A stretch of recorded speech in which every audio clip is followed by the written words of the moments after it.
நற்பவி வணக்கம்.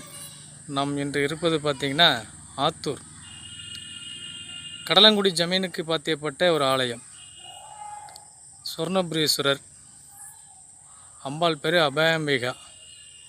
அபயாம்பிகா உடனுரை சொர்ணபுரீஸ்வரர் ஆலயம். பழமையான ஆலயம், பாடல்பட்ட ஸ்தலம். இங்கே பார்த்திங்கன்னா திருநாவுக்கரசர், திருஞான சம்பந்தர், மாணிக்கவாசகர், சுந்தரர் எல்லாருமே இங்கே வந்திருக்காங்க. இந்த பாடல்பட்ட ஒரு ஸ்தலம். சுற்றிலும் பார்த்திங்கன்னா வயல்வெளி. அந்த ஜமீனுக்கு நடுவில் அன்றைக்கி இந்த ஆலயம் இருந்திருக்குது. இடையில் கொஞ்ச நாள் பராமரிப்பு இல்லாமல் இருந்துருச்சு. மறுபடியும் இந்து அறநிலைத்துறையுடைய கட்டுப்பாட்டில் மறுபடியும் இதை ஏற்பாடு பண்ணி செஞ்சுருக்கிறாங்க. இன்றைக்கி பார்த்திங்கன்னா குரு பெயர்ச்சினாலே நம்ம பழமையான சிவாலயங்களில் போய் வழிபாடு செய்கிறது சிறப்பு. பாடல்பட்ட ஸ்தலங்கள், பழமையான ஆலயங்களில் நம்மால் வழிபாடு செய்யணும். ஆனால் ஆலயம் பேரே